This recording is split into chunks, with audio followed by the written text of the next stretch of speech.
Good afternoon, everybody. My name is miahtheking, and before you marry a person, you should first make them use a computer with a slow internet connection to see who they really are.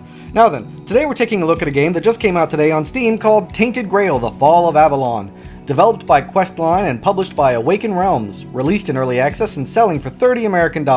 So, this game takes place in Avalon, I think. It's kind of confusing, but whatever. It's basically the kingdom of King Arthur and his legend. You play as a prisoner who ends up being rescued mysteriously by a stranger who tells you you're possibly a chosen one to grab Excalibur and use it to slay King Arthur. I think. I mean, that's about as far as I got. Now, if you were looking at the Steam store page and thinking, this game looks a lot like Skyrim or Oblivion, then you would be correct in assuming so. I played this game for about an hour and a half, and the one thing I knew for certain was how similar this game is to Skyrim. Now, let's do as we always do and go into our good and our bad points for this game before we go into the rest, my final thoughts and my recommendation. Up first for the positives is the sound effects, music, and voice acting. Out of those three things, the number one thing that stands out the most is the voice acting. It is very well acted here. I spoke to like 5 different people, all with different voices, all doing a phenomenal job. Next is the music. It's nothing special or iconic like Skyrim's music, but it's okay, I guess. A bit loud, I suppose. You know, louder than the sound effects. But next up is the sound effects, sorry about that. And they're kind of bland and boring and barely there. The music over encompasses everything, which is the only bad thing to say about them. You know, just lower the music volume, increase the sound effects and voice acting volume, and you should be fine. The music is supposed to be in the background, game devs, not the foreground. Next for the positives is the gameplay. Because it's so similar to Skyrim, it's very easy to get into and to feel comfortable with it and to learn it. Now, granted, it's missing some things that make Skyrim grand, like sneak attack damage, for instance. But for the most part, it's easy to understand combat. But unlike in Skyrim, this game gives you a dodge mechanic and a parry mechanic to make the combat a bit more diverse and interesting. You can literally steal everything and become over-encumbered, sneak around. Doing something increases the skill level of that thing, you know, like running improves your athletics, archery improves your archery, etc., etc. You can customize your character, pick your dialogue options, make friends or enemies depending on how you play your character, and yeah, I know, it sounds like I'm explaining Skyrim, right? Yeah, picture Skyrim gameplay and it's here, which is why it's in the positives and it's why I'm not going to go any further into detail about the gameplay. It's like Skyrim, so there. The next positive is the tutorial. You know how it is if you're a frequent visitor to my channel. If they have a tutorial that's at least decent, I gotta mention it. The tutorial here is pretty good. Of course, it is like Skyrim's. A little pop-up shows up, pauses the game, and in a quick, easy-to-understand panel, it tells you how to do something, then gives you a chance to practice it. So, yeah, it's good and helps you understand and play the game as you're progressing through the beginning story, which having a tutorial go side by side with the story is how it should be done, so I'm glad to see this game doing it like that. Up next is the creativity and the writing. I mean, it is exceptional. The idea is creative, the world is vast, the lore is interesting, and the text is all well done, both in the dialogue and the rest of the general text. I swear, it was just the other day I was saying I really thought it would be cool to play an in-depth RPG based in the realm of King Arthur. And here it is! It's like someone read my mind and made a game exactly like I was looking for. I mean, the whole mythos of King Arthur is already super interesting, and we need more RPGs about it. I mean, why isn't this a genre that people have been diving into with everything it has? I mean, you could even do a sci-fi version of this. You'd be stretching it, but you could. So it's awesome to be able to, you know, actually see a game and play a game about this kind of mythos. And they really go into detail and depth with the lore and the story and the plot here. Like, it's all super interesting and really awesome. Finally, it's the price. Now, on the Steam store page, they say that when the game is fully released, they're going to increase the price. Depending on how it develops, it might be worth a higher price. As of this moment, though, I think that the $30 price tag is actually appropriate, especially considering it's an early access game and it's unfinished and buggy as all hell, but we'll get into that. For now, though, I think its price is exceedingly appropriate. And I know what a lot of people are thinking out there, why should I spend $30 on an unfinished game? You know, I'm beta testing this game for them, shouldn't they be paying me? And don't get me wrong, a part of me does agree with you, but on the other hand, it's like we're talking games that might not even see the light of day without the support of people giving them, you know, these payments, and in return, they let you play the game as it's developed right now. So, I don't know, but considering what's in this game currently, I think that $30 is an appropriate price tag. And at last but not least is the length. The developers on the Steam store page say that the first chapter is the only chapter available, but it should take you 10 to 15 hours of gameplay. Now, as far as I'm concerned, that plus the voice acting really makes this game worth its price. But, you know, it's not a short game. It's a pretty decent size right now, and it'll only get longer as it develops. I mean, think about it. 15 hours if you do everything, steal everything, look at everything, explore everything. Probably even more than 15 hours, honestly. And for $30 in a game like this, it just seems appropriate. It feels right to me. But that's all I've got for the positives. Up next is the negatives. But before we go into that, please do me a huge favor and support my channel. You get the easy stuff that doesn't really require a whole lot from you, just a little bit of your time, liking, commenting, subscribing, belling. But if you really want to support me, then share this video. That one really helps.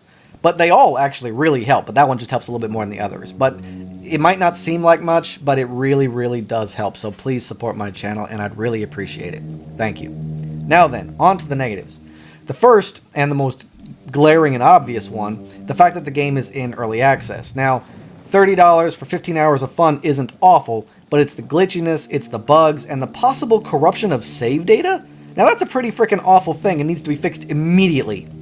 The only positive involving that is that they're already warning you on the store page that with future updates your save could be corrupted, but man, that shit needs to be fixed immediately. That's something that can kill a game very quickly. Besides that, the game is just super duper buggy in other ways. I mean, when I was in the first part of the game, the dungeon tutorial part, it was running just fine, smooth as silk. But once I got outside the dungeon, I began to experience a plethora, which means a lot, of bugs, frame rate drops, choppiness, freezing. I mean, it's almost unplayable at this point with how bad it is. And then I switched it over to the lowest graphics possible, and I got it to playable, but I was still getting choppiness, frame rate drops, and other glitches. So that's, be forewarned going into this game that it might not even be playable for some of you. The next negative I have here is a few gameplay elements. Considering how closely they followed Skyrim's format, it's surprising that they didn't include a frickin' drop button. So once you get encumbered, you're just shit out of luck. No dropping things. Have fun walking 3 hours all the way back to town just to sell all your junk that you picked up thinking you'd be able to either drop it or sell it, and now you're stuck with it and you have to walk all the way back to town. Now, I don't know if they're trying to discourage mass loot grabbing or whatever, but that was just a really dumb idea, or maybe it was just an oversight. I mean, nowhere in the help, tutorial, or options could I find a drop button, so if it exists, it's very hidden. It's hidden very well. Recovering arrows is impossible. Your arrows break when fired, so that's exhausting. I'm just not going to use a bow then, I guess. Not worth it. And considering the gameplay, it doesn't make sense just how fast your stamina bar depletes when you're fighting. I mean, hell, even after leveling my strength and endurance, I was still finding it difficult to fight these basic low-level enemies simply because my stamina drops to 0 after just a couple of swings. But I mean, it's an action-adventure game. Why make the fighting so annoyingly frustrating? It's supposed to be fun.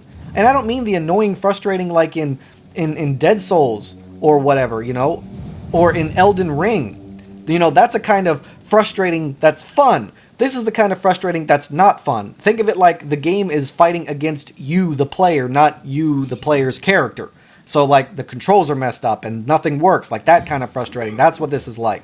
I mean, 3 hits and my stamina is completely gone and the enemy's health is only at 50%. So I can't block, I can't dodge, I can't parry, and I can't hit while my stamina's low, so I guess I just die then. And the last negative I have is centered around the sound. Mostly the music. The music will cut in and out randomly and sometimes just disappear completely. And since there's no real ambiance in the game, it almost goes completely silent while you're walking around. And when the music is there, it totally eclipses everything else. The balancing needs to be reworked on that. Now, I do have one point that's both good and bad, but I still feel needs to be talked about, and that's the graphics. Now, the devs on the store page say that it's not meant to be pretty and awesome like a AAA development team. Okay, fine, I get that. That's okay, I don't mind that. Skyrim wasn't exactly the most beautiful thing ever either. So, fine. Now, the graphics aren't terrible, but they aren't great either. They're somewhere in between. And I understand that the developers are going for a darker theme here, but they need to add some more lighting or just make it easier to see or something. I mean, we're talking middle of the day, and I can't see that skeleton sneaking up behind me because it's too damn dark.